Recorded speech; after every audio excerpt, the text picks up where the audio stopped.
It's quiet. Mm-hmm. It's warm. Yes. Mm-hmm. What does this place feel like to you? It's small. Mm-hmm. Yes. Yes, tell me more. It's almost like you're where? What is this small, dark place? I mean, my mother. Mm-hmm. Yes. And what does your mom say or think when she finds out that you're there? They fight. Mm-hmm. Yes, what's happening? I can't make out the exact words, but there's a lot of anger. Yes, where is this anger coming from? From both my parents. Mm-hmm. Yes. And as they're feeling so angry, what's going on with you? What are your physical reactions? It's like I don't want to be born. Mm-hmm. And what do you do when you don't want to be born? Notice your body, how you've... I just try to be smaller. Mm-hmm. And as your body is feeling smaller, what are your emotional reactions? Empty. Mm-hmm. Worthless. Mm-hmm. Yes. Unwanted. Mm-hmm. Yes. So what happens next? I'm going to count from 1 to 3.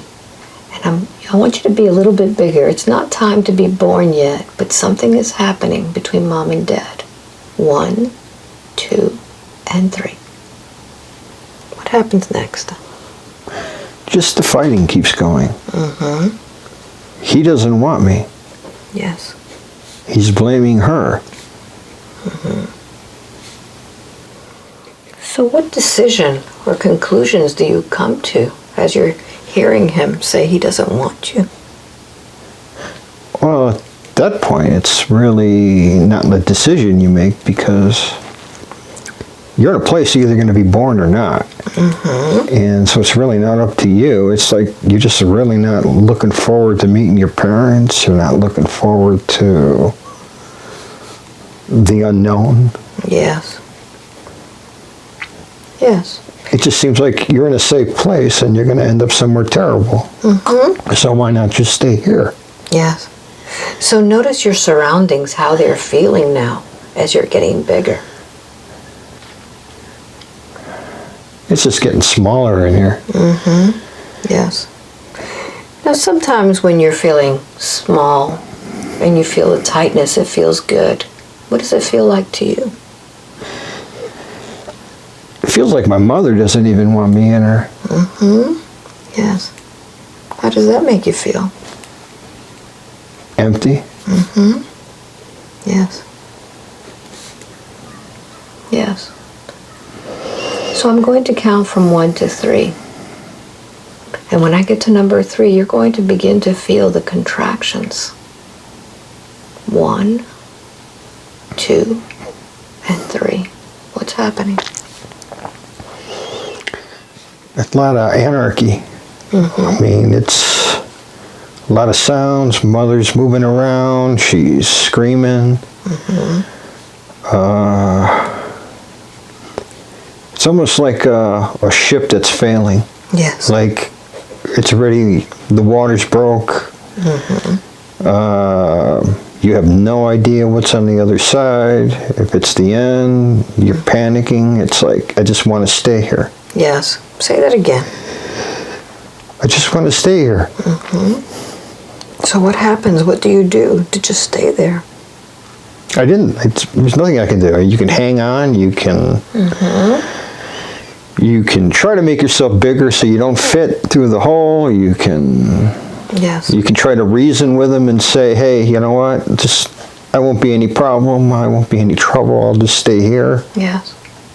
So what happens? I want you to feel it as it's happening. No shortcuts.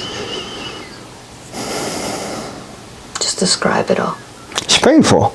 Yeah. It's scary. It's. You just.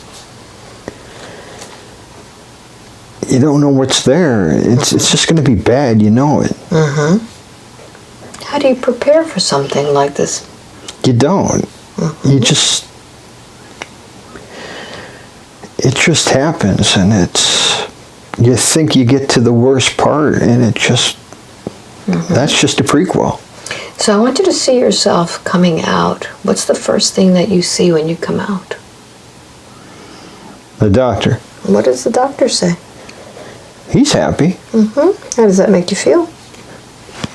Well, you don't know who that person is, but it's like, okay, maybe it's not so bad. Mm-hmm. You know, and that thing they say they slap you on the ass isn't true. Mm-hmm. I didn't get hit. Okay, so that makes you feel pretty good, doesn't it? Oh, yeah. I mean, I was crying, but I mean, I was like, I had a voice, but no. And then my mother takes me, or the doctor hands her. So I want you to take a moment now, as your mama has you, and I want you to speak to her soul. And I want you to be very truthful with her and explain to her everything that you felt inside of her. Be truthful. Speak with her soul. Why did you have me? Why did you cause a problem in your life that was going to make your life difficult, but in turn make my life even worse? Mm-hmm. Mary, what do you say back to your little baby? Why did you have this son? She won't talk. Mm-hmm. Connect with her soul. What do you sense from Mommy?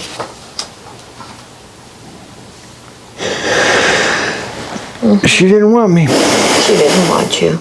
So it was an accident. Mm-hmm. But she didn't want me even after. Yes. So I want you to explain to her how you felt inside of her, how you didn't want to be born, how you felt empty. Tell her the truth. Why did you put me in a situation that was not good for anybody? I had to listen to you guys fight. I had to listen to being talked about like I was an animal or an inconvenience. Mm-hmm. Let me speak with her. I'm going to count to 3, and let me speak with your mom. 1, 2, and 3. Switch. Mary? Yes? What was the reason you got pregnant? What happened to you? Go back to the moment of conception. It was just sex. It was just sex. It wasn't planned. Yes. Yes. So now that you have this baby, how do you feel about this baby? Your son? It's going to be more work because I already have my daughter. Mm-hmm. Yes. And you realize, Mary, that all of this time that he has been there growing inside of you, you have not given him any love. You have not given him anything that makes life worth living. What do you say to your baby boy about that? I'm sorry. I just didn't have it for you. Mm-hmm. What happened to your love? Where did it go? It's for my husband. Mm-hmm. Yes, tell me about that. He deserves everything. Mm-hmm. He took me out of a bad spot. Yes. So you owe him. He saved me. Yes. So this is a way that you repay him to get you out of a bad situation. To dedicate yourself to him, not to your children? Yes, because my kids will grow old and leave me. Yes. He's going to be here forever. Mm-hmm. Yes. And if I don't make this marriage work, then I prove that everybody that I was wrong. Mm-hmm. It seems like there's a lot of pride there. You don't want to be wrong about that. I don't want to admit that I put myself in a worse spot than I was. Yes, yes.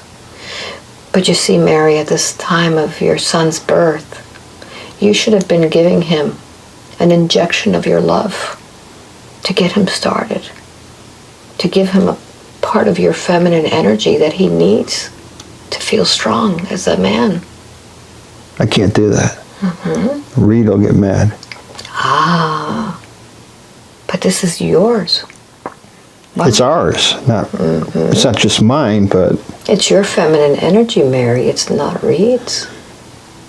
Why have you kept that from your baby? If I gave love to Stephen, then Reed would take love from me. Mm-hmm. Yes. All right. Let me speak with your little baby. Switch. Little baby Stephen. You see, your mother was supposed to give you her feminine energy when you were born. It's your birthright. Now, she may not agree to it, but you can demand it. You can take it from her. Are you ready to take that energy that is rightfully yours? I don't even know how to do that. Then I'm going to help you. I want you to just open your arms and say to her, "Give me your feminine energy now." Give me your feminine energy now. Take it. And just feel that energy coming from her.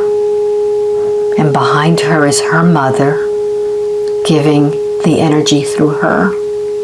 And behind her is her mother, giving the energy through her. And the other mother behind her. And the other mother. This is divine intervention as you receive the energy from the feminine that is rightfully yours. Take it in and notice where that energy goes. Mm-hmm. Yes, this is your ancestral energy from the maternal side. What do you notice? It's warm. Mm-hmm. Very good. And now that you have that feminine energy, just feel yourself giving your mother some love.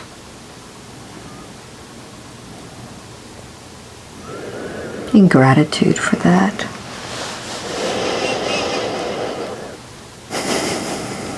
This is a woman that hasn't received a lot of love in her life. She doesn't understand what true unconditional love is. This is a woman who is in servitude, not love. So you can give her a piece of that. Something that you came here to do. Notice what happens as you give her a bit of that love.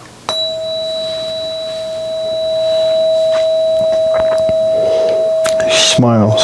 Yes. Only babies can do this authentically.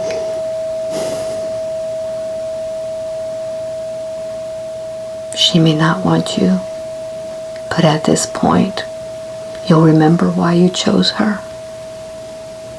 What was the reason you chose this mother?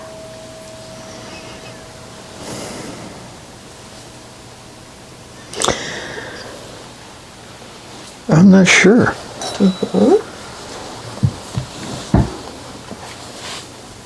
What's the first thing that comes to your mind about choosing someone who would not want you? It's ridiculous. Mm-hmm. Mm-hmm. And when you have a ridiculous situation, what do you make of it? Lemonade. Mm-hmm. You make the best of it. Mm-hmm. Very good. So let's do something now. It's time for you to disconnect and finally be born completely. I want you to find your mother's, the connection to your mother's umbilical cord.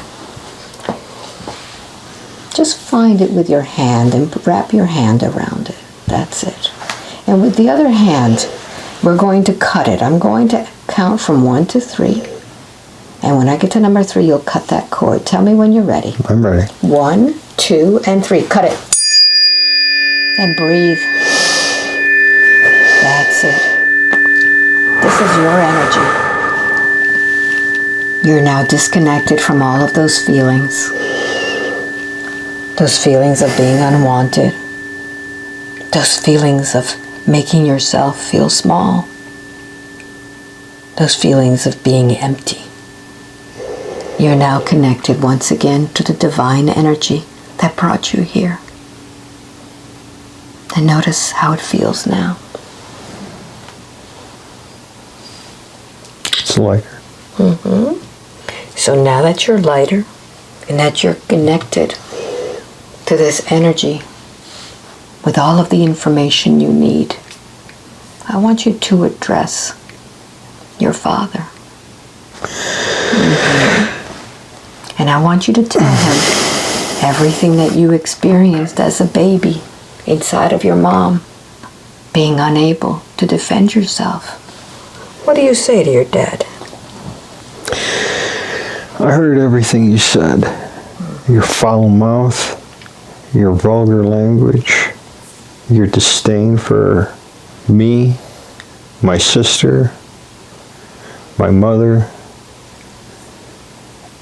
how selfish you are, how evil you are. Yes. Reed, what do you say back? It's not his fault. He doesn't give a shit. So I want to talk to this baby's soul. Why did you choose so much darkness to land in,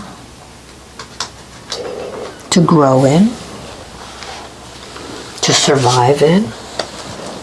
Why would you have picked the darkest of places for your soul to emerge?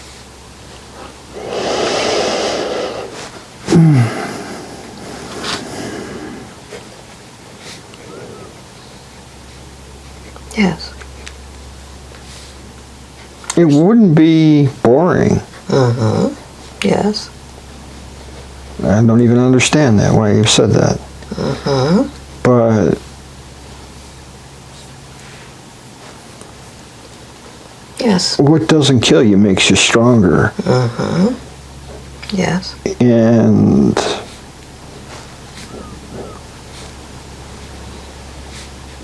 And you came here to take on that challenge? To make you stronger? I got this feeling he's been in my life before. Yes. And he's always let me down. Yes. So why do you imagine you've picked him again? I don't know, maybe it's I don't want you to... childish about I wanted him to love me no matter what. I don't know. Okay. So let's find out. I want you to just feel his soul. I don't like it. I'll be honest, I don't like being close to him. And as you feel his soul... I don't feel a soul. It feels empty. Yes. Feel that empty feeling. And we're going to follow it. Follow it to where you have known this empty soul before. I'm going to count from 1 to 5. With each number, you'll feel that soul once again. You'll find where you have been with this soul before. 1, making it stronger. 2, feel it in your body. 3, making it more intense. 4 and 5. Where is this soul's memory? Where are you? I'm in Africa. Yes. Are you male or female there? I'm male, but I'm black. Yes. I'm like coal, I mean. Yes. Are you young or old there? I don't know, maybe 13, 14. Okay. But I have to work. Yes. What kind of work do you do? I work in the field. I dig out a mineral, like copper or something. Yes. And people get sick all the time. You don't do it a long time. Maybe 4 or 5 years and then you're done. But, yeah, I have to work. And I've done that, I don't know, 11 years old. Yes. My dad basically took me someplace, sold me, well, let me rephrase it, not selling, but he's getting the money. Okay. I'm not getting anything. I go there 8 hours, 10 hours, whatever it is, and it's a horrible place to work. I mean, you're digging stuff out, it's dirty, it's dank, you know, you're in a cave, you're outside sorting stuff, but eventually he sells me. Yes. What happens next? I never see them again. He drops me off one day, and then I just never leave. He gave me away. How does that make you feel when you're given away? Well, it's worse. I mean, because whatever, like when you go to work, you get money, you give it back. It's like a way of buying love. You're going to like me. You're going to, whatever. I mean, maybe I was just trying to bribe, but he just took the money and got rid of me. So let's move until you're a little bit older. I'm going to count to 3. When I get to 3, you'll be older in that life in Africa. 1, 2, and 3. How old are you now? 23. And what are you doing now? I'm in England. I work for somebody. Is it the same life? No. It's like I've adapted now. I have to wear different clothes and. But it's the same person. What do you mean? Are you the same black boy? Oh, I'm the same person. I'm So older. yes. Don't know how I got here really. I work, you know, I'm not getting paid. It's just room and board and, you know, do what you're supposed to do. Yes. It's not a good life though. What kind of work do you do? Take care of animals, horses. Yes. Are you good at it? Oh yeah, I love the animals. That's the only good thing about it.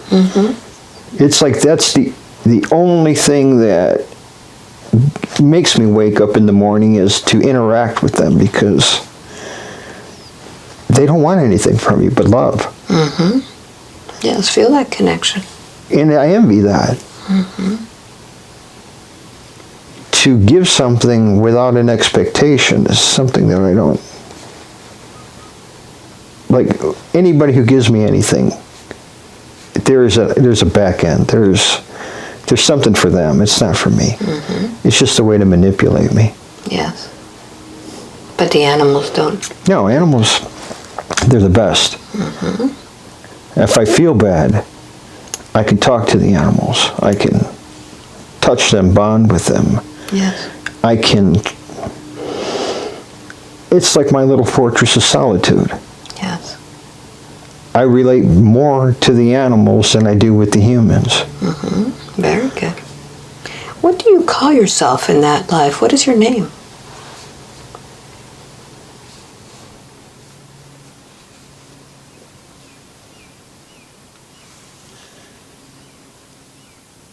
What does it sound like to you? I want to say Paul, but it makes no freaking sense. Is this the name that they call you in England? In England, it's just Paul. And what year is this? See the number in your mind. There's no cars. It's all horses. Yes. Do you know what year this is? Probably 1800s. A lot of smog. So a lot of coal being burned. Yes. Streets aren't that clean. Yes. Very good. So, Paul, I'm going to have you close this scene and move ahead to another moment in that same lifetime in which something is happening. 1, 2, and 3. How old are you there? 30. What's going on? I got married. I don't really know this woman. She's just another slave.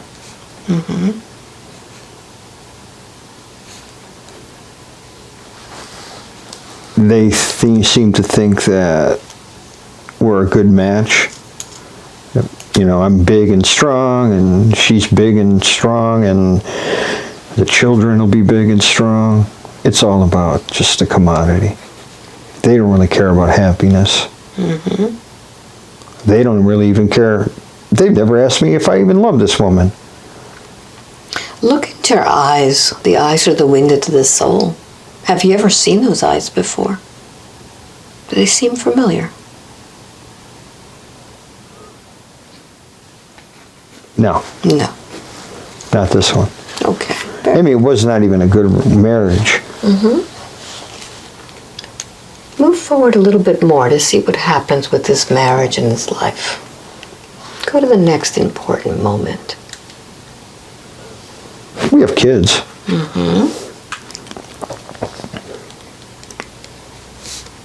2 boys. Yes. We're happy. Has your life changed? No, it's just work. It's just work. Yeah, it's just work, and it's hard to have a good life when it's room and board. You can't plan for a future because you're really not getting any money. You make do with what the situation is, but my wife and I, we don't even talk. We fight. The kids, the 2 boys, Milton.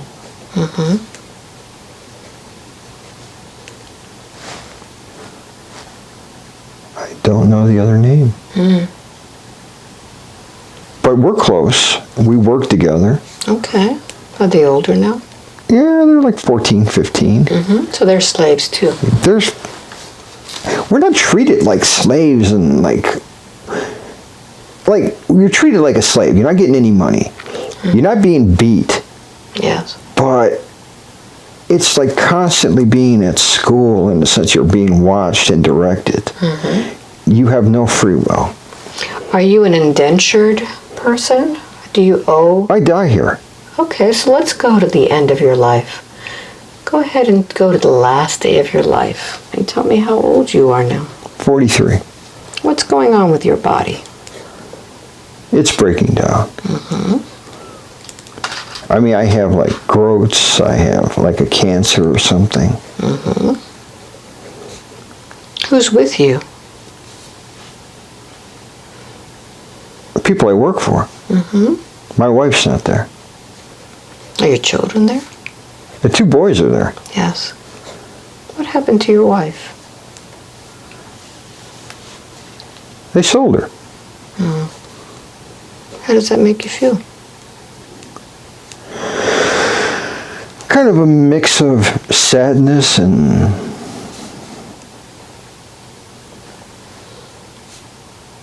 then nothing. Because I didn't love her. Yes.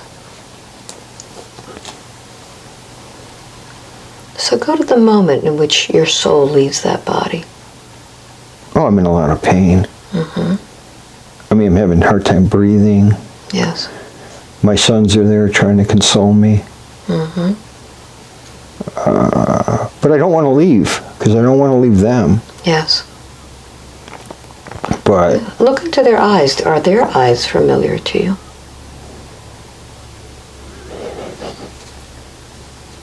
it looks like my sons from now. Do you make a promise or a vow to your sons as you're dying?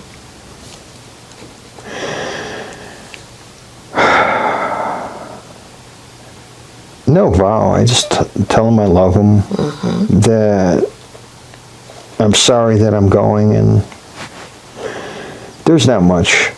It's just pretty quick. I'm in pain. They really want me to die in the sense that they see me suffering. Like, they don't want to see it go on. Mm-hmm. But you?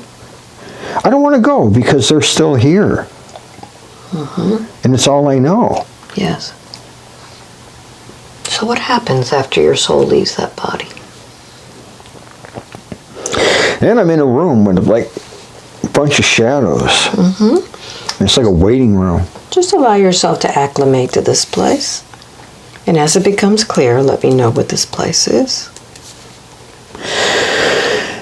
It's a dim, dark room, if you can imagine. Just, let's say the room is 300-400 feet. Mm-hmm. And it's just packed with people that are more shadowy. Like you can't make out faces. Mm-hmm. And you just hear all these voices, like whispers in the back. Yes.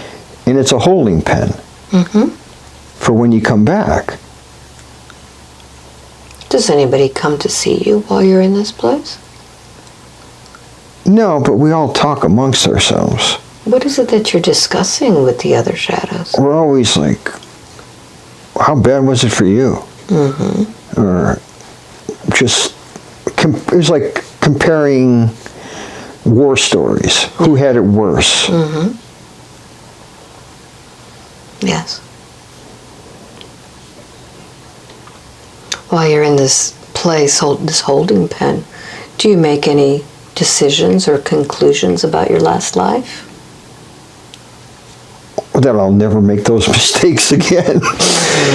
Mm-hmm. That the people that you meet, you guys are all planning on meeting each other when you get your new soul or your new body, and we never see each other again. Mm-hmm. But there's always a lot of regret, and it's always, I know better now. Yes. Or nobody will hurt me like that again. Mm-hmm. And in this place where you are, do you ever see any divine beings in there? Or is it just dimly lit the whole time? No, above you. It was like an aurora borealis. Okay. Like light. Describe that for me. If you've seen the aurora borealis, yellows, pinks, and it fluctuates, it gets brighter, it goes down. But it's almost like an incubating, it's calming. Yes. It's almost like a stage you have to go through, like a therapy. Mm-hmm. You can't go to the next room till you calm down and get your thoughts in line. Mm-hmm. And it's just like a place where you just kind of get your thoughts and weed through your issues. There's no answer there. Okay. So move into the moment in which you are moved out of that place. Where do your soul go next after it's in that place?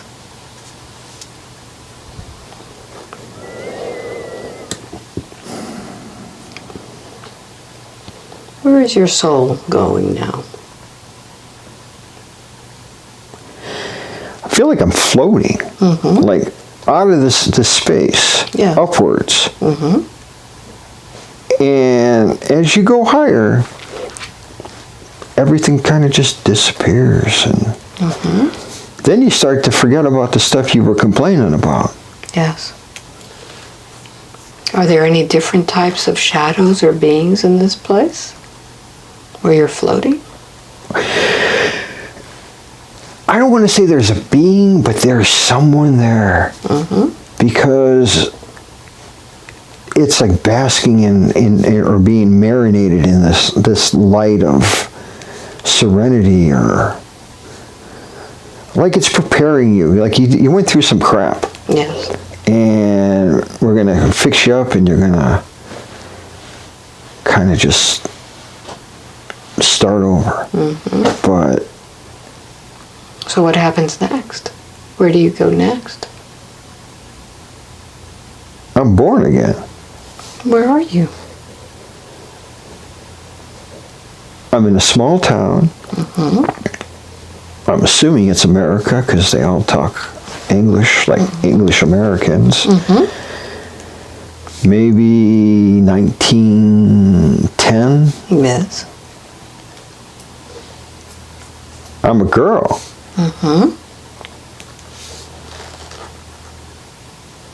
Tell me more. How old were you there? 13.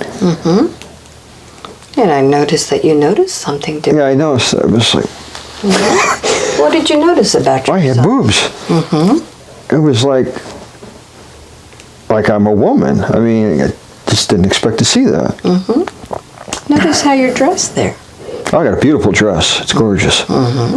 It's like one of those, it's a dress that holds a shape. What do you call that? Like the skirt, like a hoop was under it. Okay. Yes. And I have a fan, and I mean, I have a beautiful dress, and my mother's dressed just like me.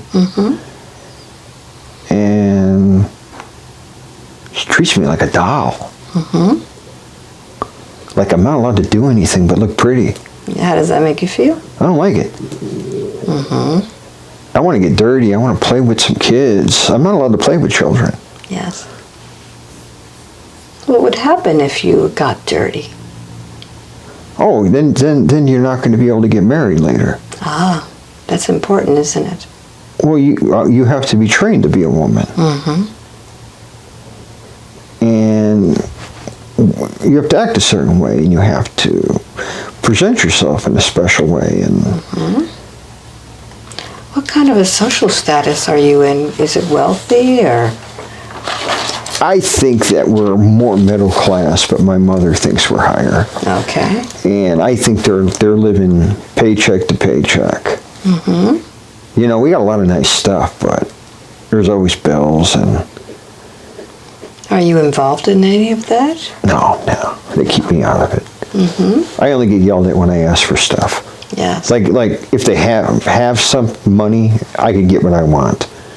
And what kind of work does your dad do? He works in an office of some kind. How does he treat you?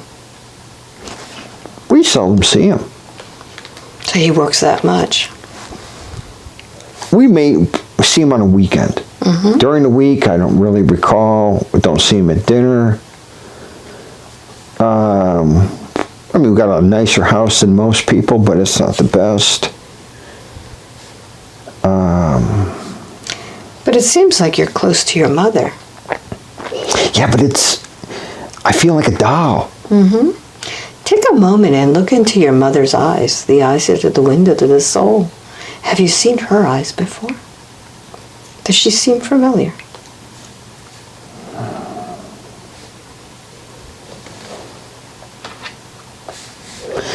Maybe. I can't place her. Okay. Does she seem like a kind eyes? I don't want to say they're kind, but they're familiar. Okay. So what do they call you in that life? What's your name?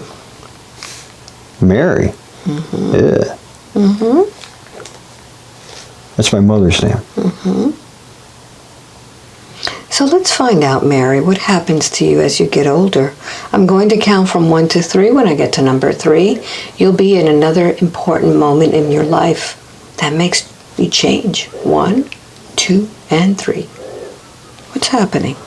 I get married. Who is this man? I know of him, but he comes from a much better family than us. Yes. Do you like him?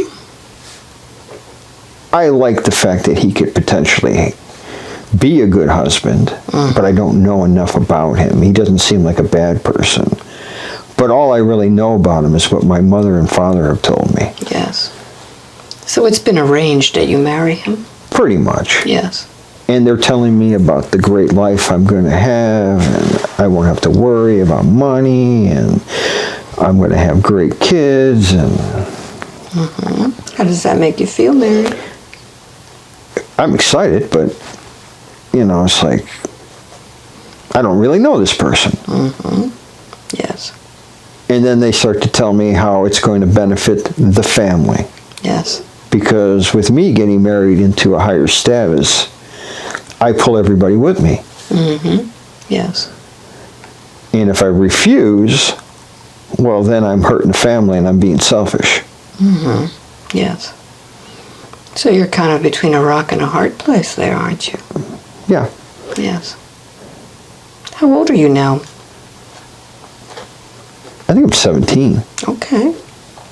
So let's move forward to another moment in your life, Mary, when something else happens that is very important, that alters your life. I'm going to count to 3 and you'll be there. 1, 2, and 3. How old are you now? 30. What's happening? I'm getting divorced. What's happened? My husband's never home. I have 3 kids.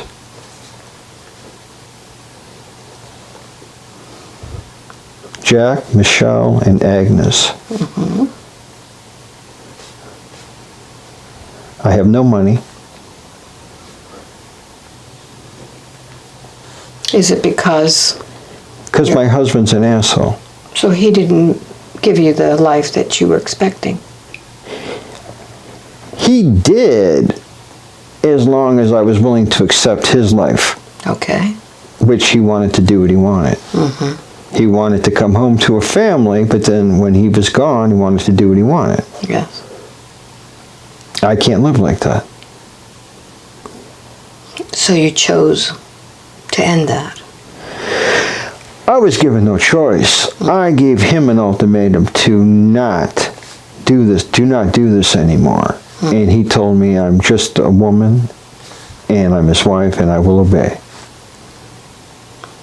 So what happens next? Oh, now we live in a terrible place. It's like a shed. It's terrible. I mean, there's drafts. It's a dirt floor. There's running water, but there's no money. There's hardly any food. Do you have to work now, Mary? I clean people's houses. I do laundry at night. Like, I do whatever I can, but... Yes. I mean, I was trained to be a doll, not a skill. So I don't know anything. And my kids grow up to resent me. Yes. What about your family? Oh, they wrote me off too. They threw me away. Because once I divorced, they're divorced. Yes. So yeah, my kids left me. When they got older, they were resentful that I put them in a terrible situation. Not understanding the situation I was in, but they left me, and then my parents left me, and then my husband left me. So notice how you're living. I'm alone. I'm bitter. I'm angry. I'm not a nice person anymore. And I'm barely 31, 33 in that area. I look much older. Yes. I say harsh things to people. How do they treat you? I'm like the crazy old woman. You know, people say she had a terrible life.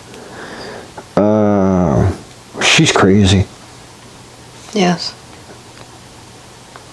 And you gotta agree with them. Because nobody should be that angry. Yes. So move forward to the last day of your life. Notice how old you are.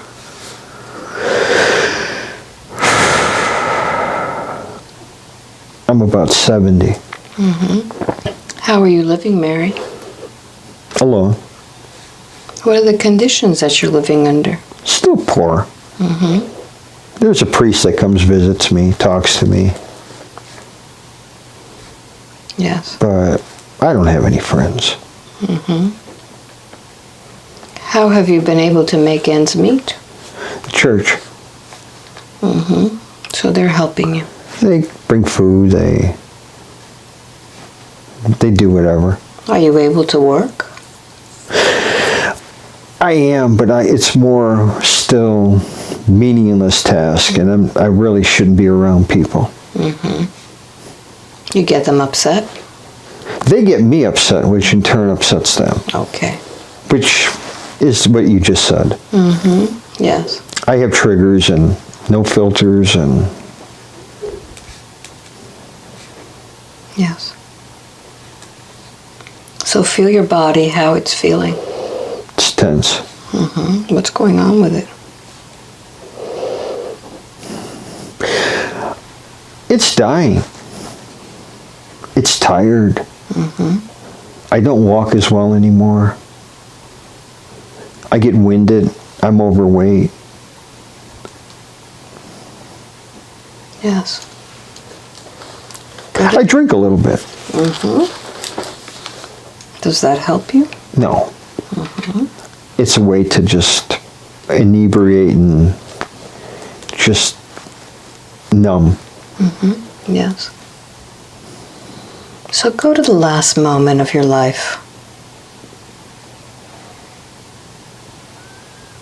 Are you alone, Mary? No, the priest is still here. Okay. What happens? Praying. We know it's going to happen within that day. I mean, I can barely breathe. He's very comforting. Yes.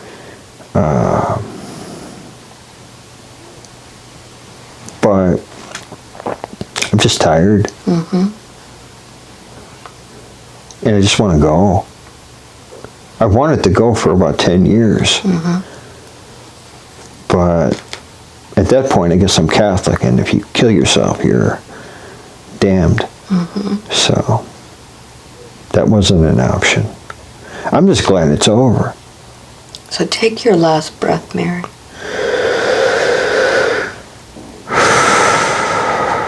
What happens to your soul as it leaves that body? It's very light. It floats. It's like carrying 200-pound suitcases and putting them down. It's a relief. Look at that life that you just lived. What was the purpose of all of that? What did you need to learn? Don't listen to people all the time. I mean, just because they tell you to do something doesn't make it right. And to do things for the motivation of status or money, Yes. it's not always a payoff on the back end there. So what did you learn now that you know that you didn't listen? What did you learn about your soul?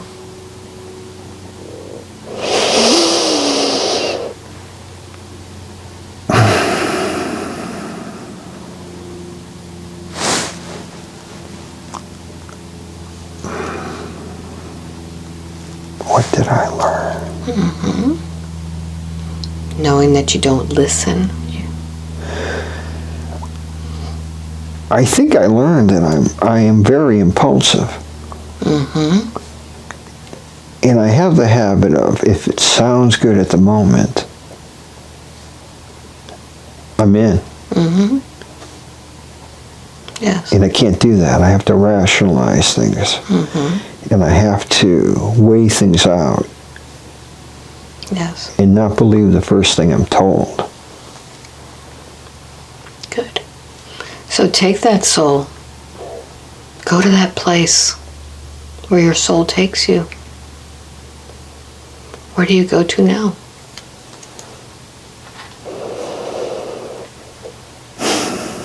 It's a long time ago. Like, this is like a different time. Tell me about that.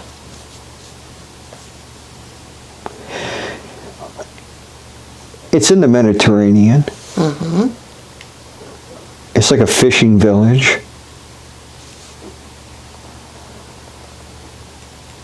It's not a fishing village. It's a big city with walls. And I'm a guard. How are you dressed there? Oh, I got this really cool outfit. I mean, it's leather chest thing. It's a helmet. I got this spear, this big-ass sword. And I'm in the Royal Guard. And my job is to just protect the family. The royal family? The royal family. Where do they live? It's It's just a castle. It's a big castle. Yes. What country is this? I want to say Troy. Mm-hmm. Because the whole city is a wall. Yes. And you're on the top of this wall? I'm actually in the castle. Oh. No, I'm not. I actually watched the family. Okay. So that must be a very important job. Oh, Be definitely. chosen for that. Well, because I was chosen for loyalty. Mm-hmm. In all guards, you have to be loyal to the family. Yes. Even over your own. And What are your duties as a royal guard? you're kind of a chaperone. Mm-hmm. You go with them where they go. Yes. If there's trouble, you have to put your life in front. You Yes. you taste their food first. If they're out in public, if there's a skirmish or whatever, you're the wall between them and the family. Mm-hmm. And it's your job. And if it costs your life, that's the cost of the job. How old were you there? I'm in my 20s. I'm young, but I'm big. Mm-hmm. I eat well. They feed us very well. Yes. So you're very muscular? You're very muscular. You fight. You practice to fight every Yes. day. You're sword fighting. Your spears. You're working with catapults at times. Mm-hmm. It's your whole life is just defending. Yes. How long have you been doing this? Seems like forever, but it's only been about 5 years Okay. So you were chosen when you were young. because I was big Mm-hmm. Yes. and I was loyal or manipulated, or you could manipulate me with loyalty. I don't know, but Yes. So it seems like you really enjoy your job. I love my job, and you know what? I like the people that I work for Yes. because I feel like they care about me. I'm not just a guard. I'm kind of an extended family. Mm-hmm. I mean, they use my first name. They don't order me around like a guard dog. What is your first name? Ian. Ian. Mm-hmm. When I say the name Ian, does that sound right? Yeah. Very It good. feels good. Very good. So Ian, let's find out a little bit about your job and what you are needing to do. I'm going to count to 3, and you'll go to a moment in which you feel that you really impacted somebody's life. 1, 2, and 3. We're being attacked. Mm-hmm. And the walls aren't going to hold. And I'm being told that we're going to have the women and the children leave the city through these secret tunnels. Mm-hmm. And it's me and about 20 other guards. And our job is to just take these women and children and sneak out the city and get away before the invaders come. Mm-hmm. And I mean, we get out hundreds of people. Where are these tunnels? You go through the city, and it's built into like a cliff, and then there's a wall there, and then there's buildings all through the city, and then when you get to the back of the city, there's more buildings, but there's tunnels built into these caves. Mm-hmm. And you go out, I don't know, a mile or 2 miles through these caves, and you just come up on top through like a top of a hill somewhere, and we just all go from there. And what happens next? We just wander, and we meet people that are from the kingdom, and some people help, and some people don't want anything to do with you. Mm-hmm. But none of these people are royalty that I'm with now. Okay. These are just citizens. So these are the citizens that were within the walls of, Correct. of the castle. These are like people who bake goods, or just a seamstress and her kids. And Yes. These are people that the king did not want the women and children killed. Mm-hmm. The support. And the city was gone. Okay. Just get them out and do whatever you can. So what happens next?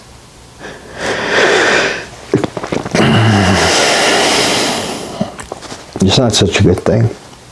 What's happening? You get caught eventually. Who catches you? You can't move quickly with that many people. Mm-hmm. And if there's about 20 of you and you got hundreds of people and you're just running and you got no supplies, and eventually the people you're running from find the tunnels and they're right behind you. All right, so I want you to be in that moment in which finally you're discovered. We're all killed. We're just running. It's a never-ending run. Mm-hmm. We get through. A couple of days go by. We get some food. We talk to some people. Some people say, "No, you're going to bring trouble." Get going. And then in the distance, you can see they're coming. Yeah. And there's a lot of them. And they have horses, and they got a lot of stuff, and it's coming. And all you're doing is just running and picking people up and running and picking people up. And some people are old, and they don't go any further. You plead with them, and you got to leave them. And so, Ian, I want you to go to the moment in which you are killed. I'm going to count to 3, and you'll be at that moment. 1, 2, and 3. I get hit with an arrow. Where? In the chest. Yes. What happens next? I tried to pull it out. It doesn't come out. I just fall flat. Mm-hmm. I lay there. I can't breathe. It seems like an eternity. Yes. You still hear people crying and screaming. Then it just goes black.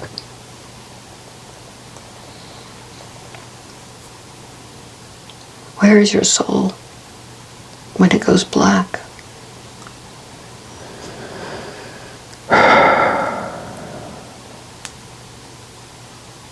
It's back to that room. Mm-hmm.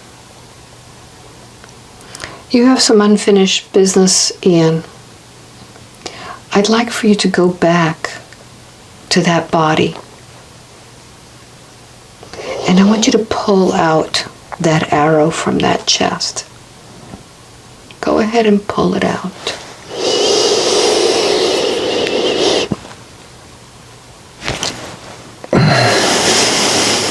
And now I want you to send your soul's light into that wound so that your soul can stand up. And I'd like for you to address all of those people that you let down, that you weren't able to protect. Talk to them. I'm sorry. There were too many. Mm-hmm. It wasn't supposed to be like this. Mm-hmm. And go back to the ones that employed you, the royal family. I let them down. Just talk to them. Tell them exactly how you feel. I let you down. I'm sorry. You entrusted me with these people, and they didn't make it a week. Mm-hmm. What do they say to you? Can they forgive you? They're not even mad. Mm-hmm. Yes. They tell me they lived a week longer, and at least they had a chance. Yes. And I did what I was supposed to do. I gave my life up. Mm-hmm. So notice how that feels, knowing that you don't have to hold that any longer.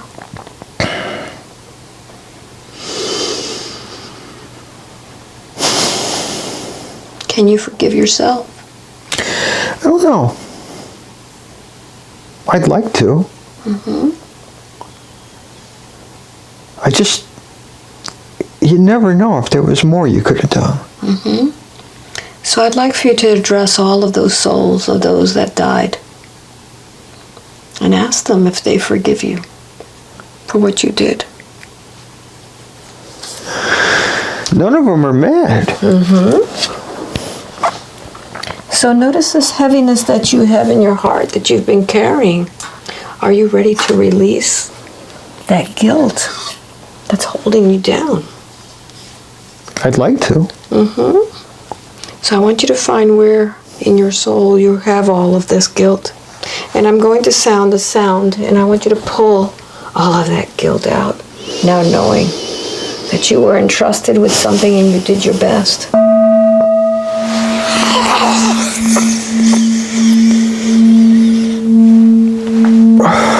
Pull it out.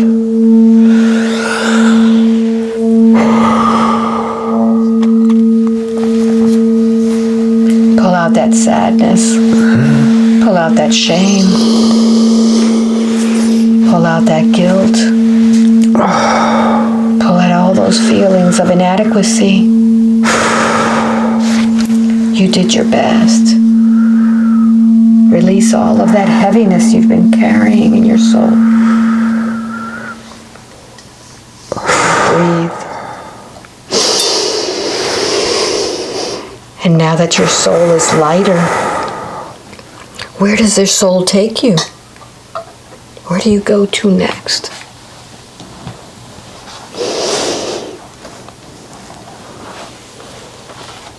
This is weird. Yes, tell me about it. I'm underwater. I live underwater. What kind of a body do you have underwater? It's kind of like part human, part swamp creature. Like I have, it's really cool though. I got webbed hands and feet. What color is your body? Brownish green. And I have scales on me. Throughout the entire body? Yeah, some are bigger, some are less, but oh no, it's just scales. It's hard. Yes. And what about your face and your head? What does it look like? It's like a fish. How do you breathe underwater? Like a human almost, like through the mouth. Yes. But No. maybe there's gills. I don't know. Like I breathe in Yes. and I can feel like swoosh. It's not like into my lungs. Yes. It's weird. And this underwater place where you live, what does it look like?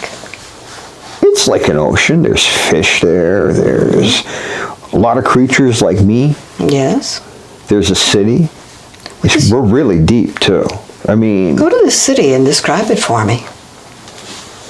we gotta go down. It's pretty deep. Is it dark there? There's a dome.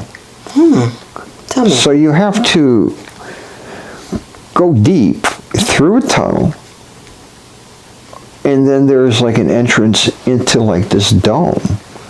But it's not like a glass dome. What is it? It's like a stone dome. Okay. And everything is built under there. There's still water and everything. You still move around. Like I can't walk. Like I couldn't get out of the ocean or wherever I'm at and walk around. That's not possible. Do you have fins or? I have legs, but it's like my toes are so long. And like when I do this, they're all webbed. So I swim like a platypus. Okay. Like I have to move both.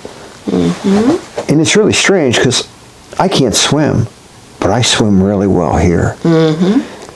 I mean, it's a happy place too. What's under this dome? There's a whole city there. There's thousands of us. There's pyramids there. But it's a very happy place. There's no anger.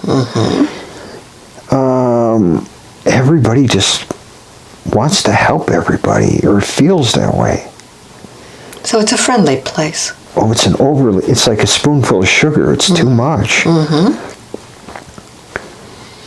And do you do anything in particular to help others? Is there anything that you're better at than others? I'm a really good swimmer, but I don't know if I have a job, really. Okay. So you just live your life? Yeah, pretty much. I mean, I don't have a spouse. I got a lot of friends. How do you feed your body? I eat like a fish. Like if something swam by, I just grab it. Okay. So it's a pretty nice life, isn't it? Oh yeah, it's, for what I can say, this is a pretty happy place. I don't feel any anger. I feel good. Do you have any predators? Oh, there's sharks and there's other larger animals. That's why we live in a dome. Okay. Because, I mean, you eat the fish, but they can also eat you. Okay. The larger one. The larger ones. And we're not humans by no means. We don't look it. Yes. Do you look at all like any reptiles or fish? Because there are frogs that have webbed feet. You know what? I would say kind of a mix of a frog, but more of the body is weird. It's like a cylinder body. There's no chest really. There's no waistline. Yes. Is it a large body, like a human size, or smaller? I think we're a little smaller. I think we're probably like 3 or 4 feet tall. Okay. Very good. So let's find out what happens in your life. And I got a lot of friends. You have good friends. I have a lot of, everyone loves me. So you're very well loved there. Definitely. Good. Let's move forward. I'm going to count to 3. When I get to number 3, you'll be an important moment when something happens to your life. 1, 2, and 3. You're there now. I meet this girl. Well, she's not a girl, but wherever she's female. But, Yes. She's fun. She's awesome. She's funny, brilliantly smart,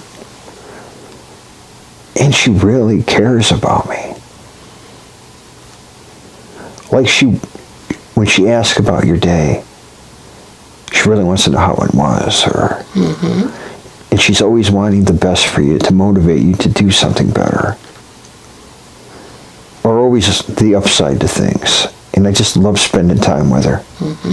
Look into her eyes. Have you seen those eyes before? I will say they are familiar.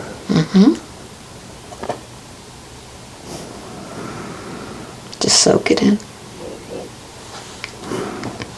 Feel the feelings that you feel for her. I love this woman. So what do you do when you love someone of your own species?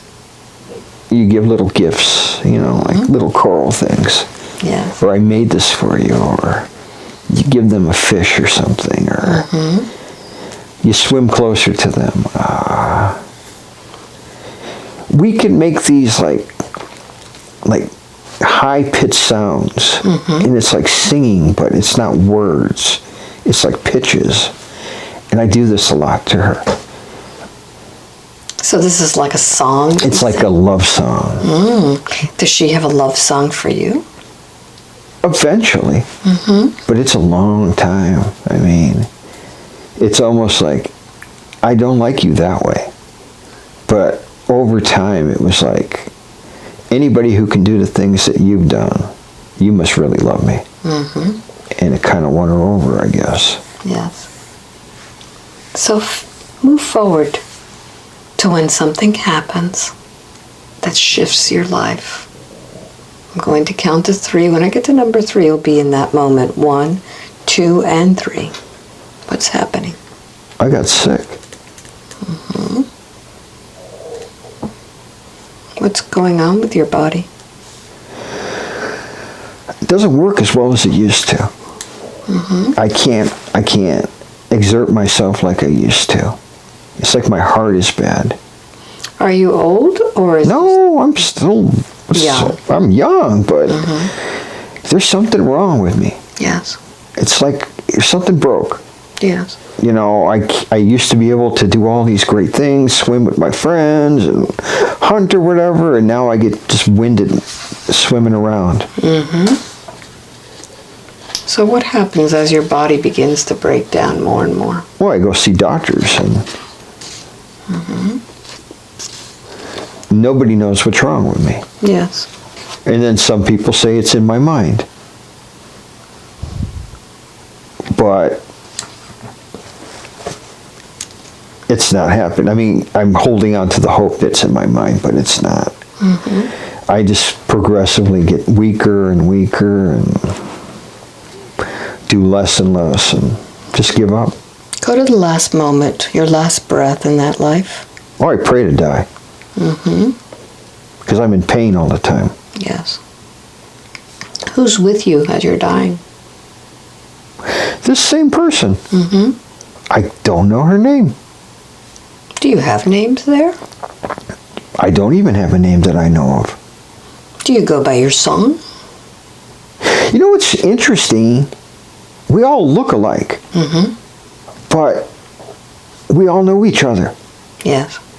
Like, it's a shell, but you can see the soul. Yes. But I don't have a name that I can recall. So And we're very touchy people. yes. Like, always touching each other. Even just friends. Yes. And it's what made it so awesome. So take your last breath in that life.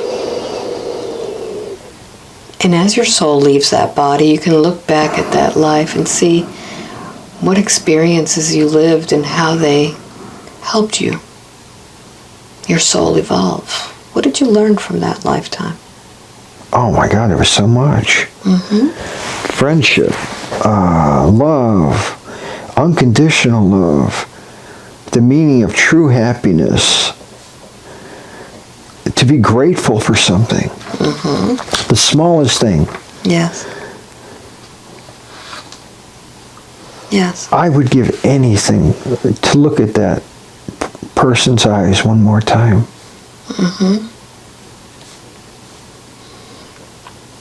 So notice if you carry her in your soul.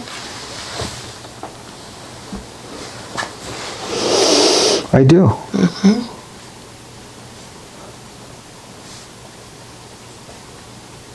So allow your soul to now leave that time. I really don't want to. All right. And we're going to follow the soul's journey to the problem with trusting people, with love, with shame. I want you to get to the point where your soul chose to learn these lessons. Go to the moment in which you are planning the lifetime that you're going to live as Stephen. Where do you plan this life? It's going to be with my wife, Oksana. We're going to have this child that we've been planning for many, many years. I mean, we're still working on it, but it's going to happen eventually. This child is going to be the cement that bonds Oksana and I for a long time. The fact that we're nurtured as child, we'll grow together.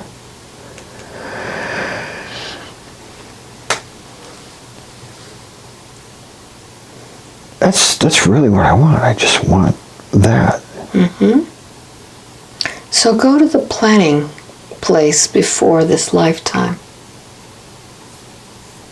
to where you plan the family that you're going to go to, the lessons that you'll live, the challenges that you'll go through. What is this place, this planning place? I don't understand. Is there a place where you go to before you come into the life? There's that room. Go to that room. Okay. Notice who's there with you. Is there anyone familiar? Everybody's a shadow there. Okay. Unfortunately, it's just I could say every time I've been there, I've never run into the same soul. You always hope, though. What feelings do you get from this place? Oh, it's an anxious place. It's like you know you're going somewhere. Yes. You just don't know where, and there's a lot of anxiety. Mm-hmm. And you remember everything up until that point, until you go to the next one. Mm-hmm. And you're thinking, while you're in that room, God, I had all this terrible crap happen. Yes. Is the next one going to be worse? Mm-hmm. Is it going to be better? You got people that are optimistic, and you got other people who are going through some terrible things, and it just keeps getting worse for them. So being that you're in this place in which you remember everything from previous lifetimes. No, previous lifetime. Mm-hmm. The one that I was in. Okay. I don't remember, like in that room, I can't remember everything. It's just the one that I just passed away from. It's like you're contemplating your life, what happened. Mm-hmm. And you're preparing for the next one. Is there anyone in there that helps you recollect that last life? You know, it's the light above you. Mm-hmm. It seems to have like an incubator effect. Yes. Of calming, soothing. You have your pity party, and it's like an inner voice that like slaps the crap out of you. And just, you know what? It's not all about you, or it's not all about that. Look at the bigger picture. Mm-hmm. All right, very good. So let's do something. Let's go to the lifetime before the life of Stephen. I'm going to count from 1 to 3. When I get to number 3, you'll go to that lifetime. 1, 2, and 3. What is this place? I'm a woman. Mm-hmm. Again. Yes. I have a husband. Mm-hmm. How old are you there? In my 30s. Mm-hmm. Early 30s. What part of the world do you live? It's Midwest. Okay. But it's like farm life. It's not like big city. Mm-hmm. Everybody knows everybody. Yes. Notice your social status in that life, what you do. We're all farmers. Mm-hmm. I'm just a wife. Yes. I cook, I clean, I sew, I do all the things you're supposed to. Mm-hmm. Are you content in your life? You know what? For the most part, yeah. Mm-hmm. Because there really is no status where we live. Yes. We're all about the same. Mm-hmm. You know. And this farm that you are on, is it a farm with crops or It's corn. Corn. Yeah. And is your family successful at growing this corn? Oh, we have a good life. I mean, it's not like we're rich. Yes. But we're not poor. Mm-hmm. You know, if we were to stop working tomorrow, we'd be poor. Yes. But no, we're pretty content. Mm-hmm. We can't have kids. What's the issue? He can't. Mm-hmm. And there's no option but to adopt. And yes. How does that make you feel? well, I'm mad at him. Mm-hmm. Because I want a child. And he doesn't want somebody else's child. Yes. So he told me no. Look into your husband's eyes, the eyes that are the window to the soul. Do you recognize those eyes of your husband? Have you seen them before? No. Mm-hmm. They're black. Does his soul feel familiar?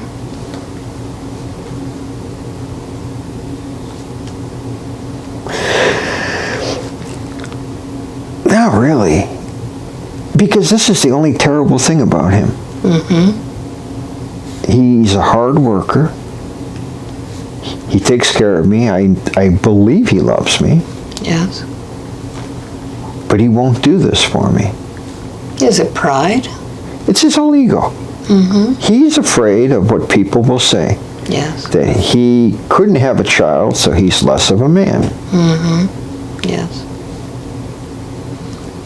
What do they call you in that life? What's your name? Scott.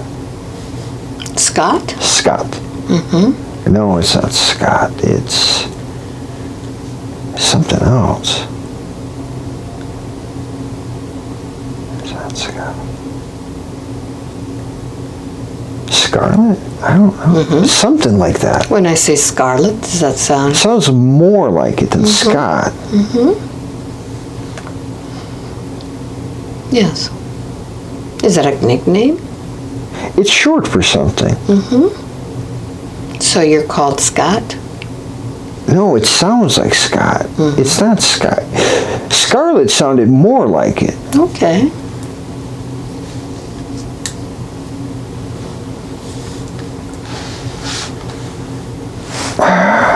Just listen to people calling you. That's what I'm trying to do. Mm-hmm. Go to the moment in which you are seeing perhaps some neighbors. Or you go into town. How do they address you? Mrs. Muller. Doesn't help. Mm-hmm. Doesn't help. Mrs. Muller? Yeah, that's my last name. Okay, good. So let's find out a little bit more about you. I'm going to count to 3. When I get to number 3, move to a moment before or after in which really impacts you. 1, 2, and 3.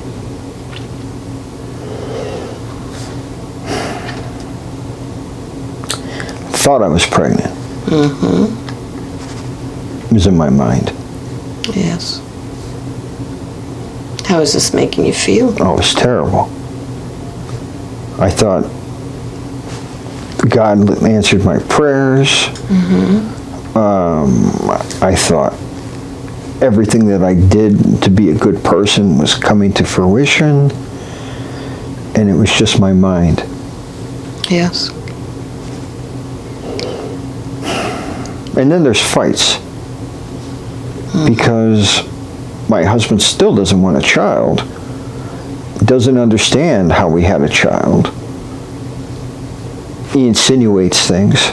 Yes, how does that make you feel? It feels terrible because I didn't do anything. Mm-hmm. I thought it was like a miracle baby, and I'm being accused of being an adulteress. Yes. So what happened? And then when he finds out that it's psychosomatic, I'm sorry. Mm-hmm. That's it. I mean, he's still loving to me, but it's a horrible apology. Yes. And to be accused of something for months and months. Oh. Mm-hmm. How does that make you feel? I think I stopped loving him then. Mm-hmm.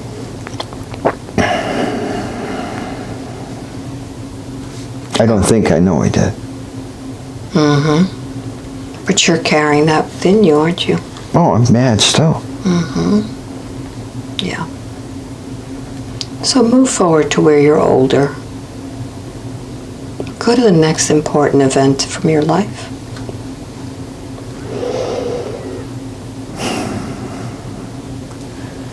We're going to sell the farm. Mm-hmm. I'm in my 60s now.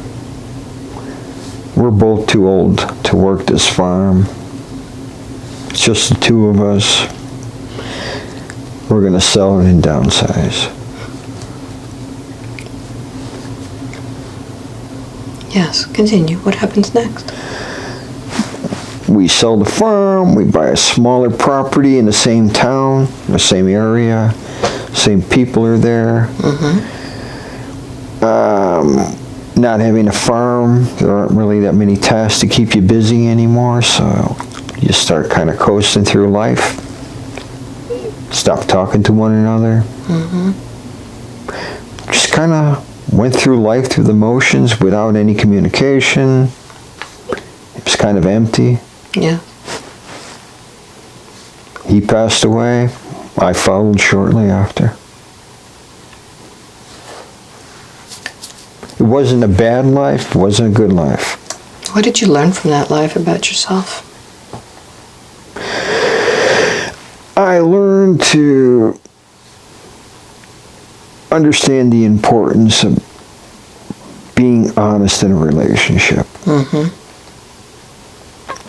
And to inquire and ask questions and not just assume things are all going to fall into place, and also making sure that you understand that other person, you understand who they are, not just who they said they were. Yes. So that life is Scarlet. How is that life now affecting the life that you're living as Stephen?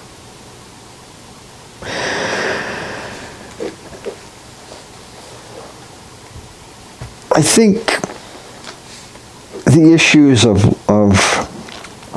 trusting people still affect me. You know, knowing if people feel the way they say they feel. Yes. Do they have your higher good in mind, or is it a selfish thing? But I have a hard time just trusting people. Yes.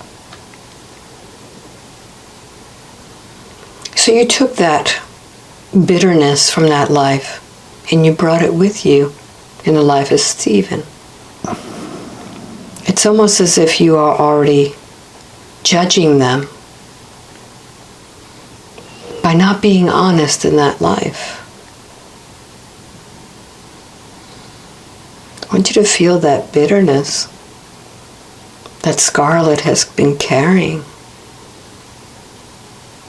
Where are you holding all of that? That mistrust? In the pit of my stomach. So imagine yourself going into that pit of your stomach. All of that disappointment. All of that having to answer to somebody else's wishes. All of that shame for not being that mother that you wanted to be in that life. Having people keep from you happiness that you deserved. Feel how that is in the pit of the stomach. That false pregnancy that you've been carrying, those false hopes in people. Is it time to finally rid yourself of all of that? Yes. So I want you to find the best way that you would like to pull that out. You can either pull it out, you can cough it out. How would you like to pull it all out? That's not yours any longer. It's big. I can't cough this up. All right. So I'm going to help you. I'm going to sound a vibration, a frequency, so that you could pull it all out. Here we go. Pull it all out now.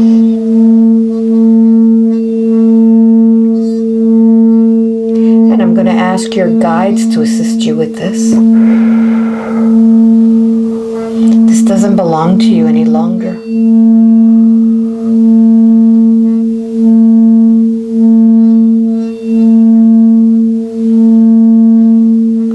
Release all of that. It's not yours.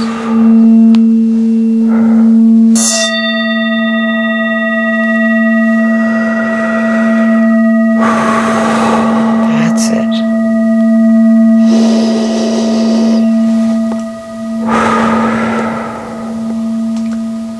Let it all go.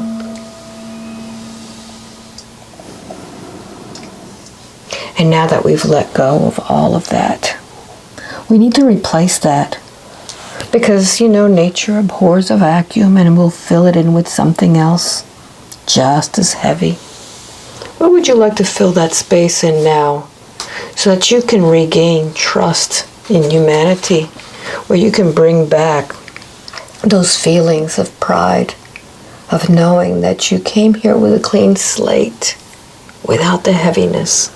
What would you like to put in that space instead? I'd love to fill it with hope, love, and gratitude for where I'm at today and where I'm going.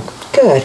So let's apply a color that we can put in that. Orange. All right, perfect. Here we go. I want you to go ahead, fill that space with all of that. All that joy, laughter, confidence. Knowing that you have made it through so many different lifetimes, each one learning something. And in this lifetime, you're here to finally break through all of those barriers, those challenges. That you can fill yourself with joy and laughter, ease. That you've done a great job. You've jumped through hurdles that seemed as high as skyscrapers. You've made it. There's nothing shameful about it.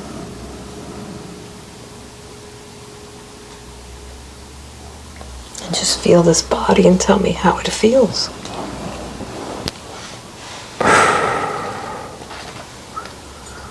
Feels lighter. Mm-hmm. Doesn't feel as painful. Yes. Not as sad. Mm-hmm. And imagine yourself going through a spiritual MRI machine full of light. And that MRI machine illuminates every cell of your body. And it will tell you if there's something that seems off in a major part of your body. Go ahead and stop the machine, the light, when it gets to something that needs to be addressed. Where does that light stop?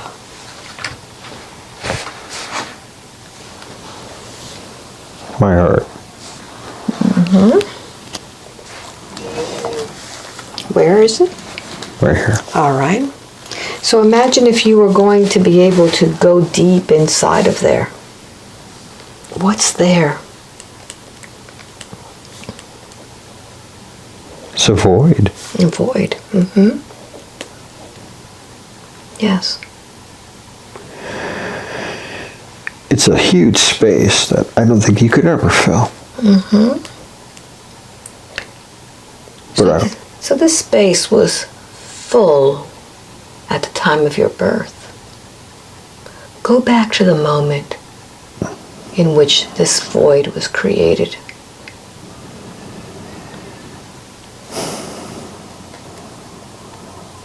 How old are you there? 6. Mm-hmm. What's happening? Being yelled at. Who's yelling at you? My father. What's he saying? I'm worthless. Mm-hmm. Never wanted me. Mm-hmm.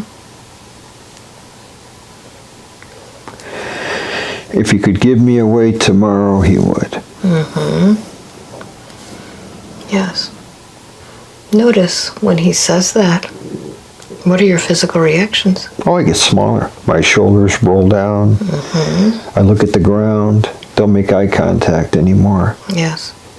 And as you're getting smaller and smaller, what are your emotional reactions?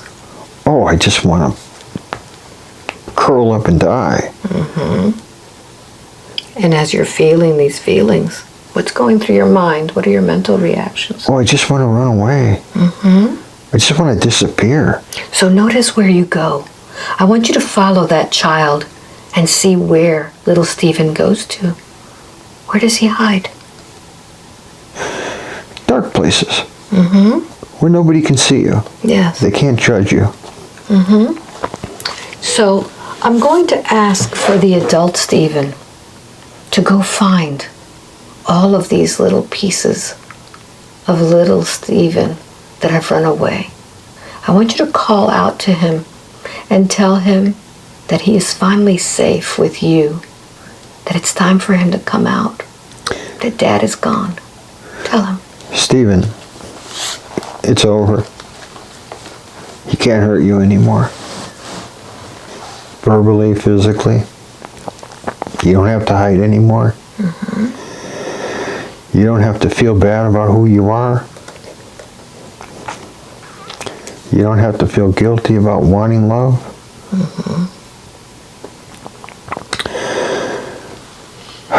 And tell them that it's time to come out of hiding.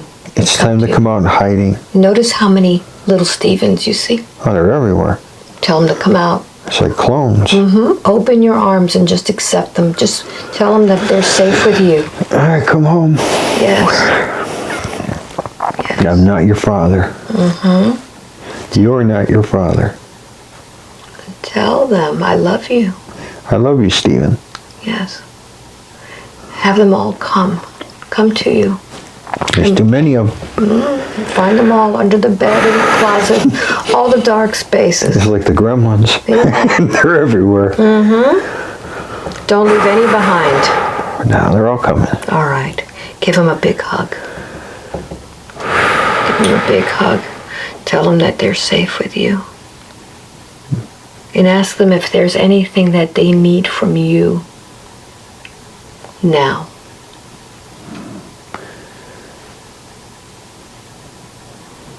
Patience. Good. Are you able to give them patience? I can give them a lifetime of patience. Wonderful. So invite them to come into your heart now. Come into my heart. Tell them it's safe there. It's safe. You are loved. And feel as they all come to you. Filling that space now. It's not enough room. Expand that heart. Expand that heart to fill it completely. It's like a glass that's overflowing, but it's okay. Beautiful. They're just hanging on. And as they adjust to your heart, they'll begin to morph into the one little boy that you can love. That one Stephen. They all come together. And you could see him there, and as you hug him, he begins to get bigger and bigger, older and older, just like you, as tall as you are. And give him a big hug. He is safe. He can now be that little boy that feels safe, that feels no shame, that isn't afraid. And you will protect him. So well. And notice how that heart feels now. It should be bursting. It feels huge. Very good. And now that that heart feels huge, we're going to use the energy of that heart to heal this body. I want you to go ahead and begin to overflow that energy of your heart and send it to the rest of your body, the body that is afraid of growing old. You now love this body. I love this body. Send it down to your knees. Send that love into your knees, telling it you are safe from moving forward. And notice how the knee reacts.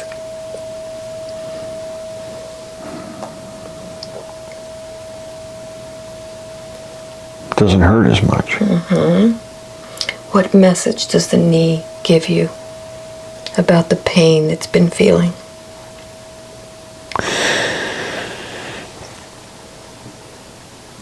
It's just a reminder of how bad things were.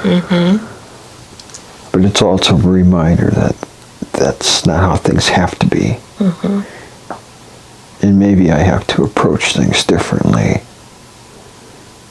with a different mindset. Yes. And now that the knee has given you a reminder, what do you tell Stephen moving forward now as he goes out into life with a new mindset? Don't be so angry about things that are out of your control. Don't blame yourself for things that aren't your fault. Very good. Is there anything else that you want to tell Stephen? Don't be so angry.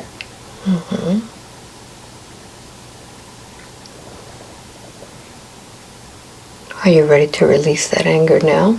I would love to. Notice how you're holding it. Do you have a big backpack of anger? Where do you have all of that? Oh, it's like a suitcase that I drag around with wheels. Are we ready to release that? Yes. All right, I'm going to count from 1 to 3. When I get to number 3, let's cut the cord to that suitcase. 1, 2, and 3. Drop it.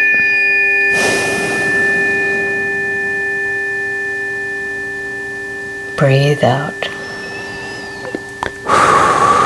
Breathe in serenity, peace. Breathe out. That's it.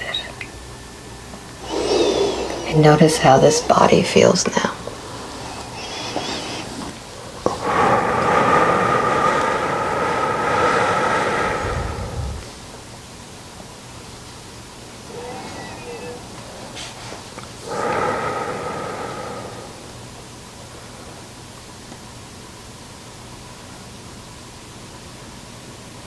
Is there anything else, or do you feel that we are complete for today?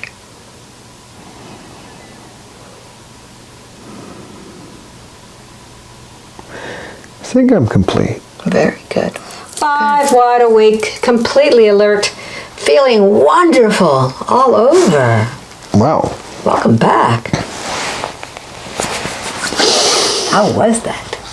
Not what I expected, but pleasantly surprised. Was it fast for you? It only felt like this was like 15 minutes, to be honest. Okay, well, take a look and see how long it truly was. Oh, wow.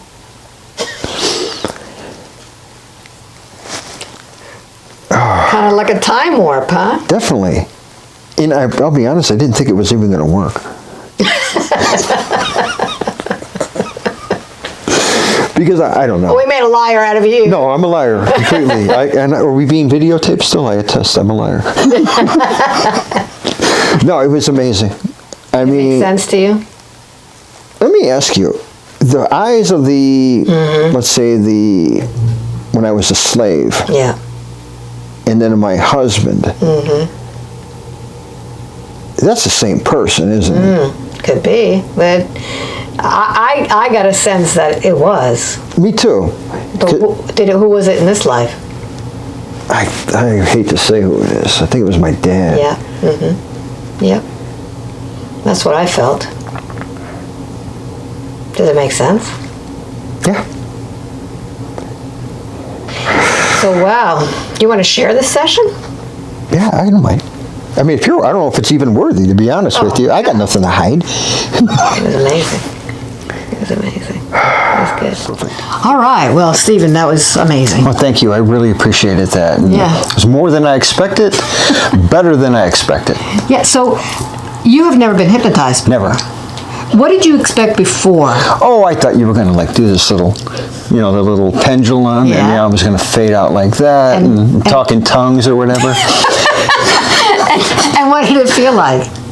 It felt like a conversation with a good friend. It was safe. It was kind of intuitive. Like I thought I was supposed to know what to do, but it kind of just went there. So when you were in the lifetimes, how did that feel? Oh, I hated some of it. Most of it I hated because it was. I could see it vividly, like a movie. Did you feel? But it was like uncomfortable. Like when it was with my African father who did the terrible things. Yeah. It was almost like a scary movie, like unsettling. When I looked at him, it was like, Yeah, yeah. And then I felt like I was like, oh, I'm your son, love me. It wasn't that though at all. Wow. So it was good. Oh no, I mean, I don't know how I looked on the camera, but I was an emotional mess inside. Yeah. I was fighting back a lot of tears. So what do you feel now? Do you feel like we accomplished something today? I feel good, like really good. Then I walked in here, I feel lighter, I feel happier, I don't know. It's hard to explain. It's a lot of emotion. So do you recommend this to other people? Oh, definitely. I would highly recommend this, and I will say I waited 3 years for this. There you go. So when the ad comes up and you can make the appointment, jump on it. And that's what it's all about. Definitely. And your wife actually had a session with me. Yeah, she had a session with you 3 years ago, and I mean, I saw that, but not when I saw the video. That was one thing, but when I saw the changes in my wife, like things that she applied and worked, that was the payoff right there. This was entertaining with the stories of the past lives, but when you can apply it, no, I mean, it's made our relationship even stronger. I think that the most emotional that I saw was as the Royal Guard when you. Oh, that was a good time. When you lost everybody. Yeah, definitely. I felt like I let everybody down, like I failed. Yeah. And it wasn't even like, I mean, in my mind's eye, I did everything I could. Yeah. It wasn't enough, But though. you had that weight of... Yeah, it was like... I failed them. I failed and it wasn't enough. Yeah, that's amazing. But the big surprise was nobody held it against me. Isn't that amazing? Yeah, I thought the people were going to be like, you should have fought harder. You know, you should have made that right turn instead of the left. I don't know. I keep forgetting the cameras. So this has been an amazing session. I know you all enjoyed it. And if you want a session with me, just go to my website, albaweinman.com. There is a hypnosis tab. Go to that. Go to the newsletter. You have to sign up for the newsletter. It comes out once a month. And I do have events and I have sessions available on the newsletter. Just sign up and if it's your time, it's your time. And you know, right now we are in northern Florida. How far did you come to? Drove? Alexandria, Virginia, outside of Washington, D.C. There you go. Was it worth it? Well worth it. I would do it again. Terrific. Well, thank you all for watching. Thank you as well. Bye-bye. I get the hug? Yes, of course. Heart to heart.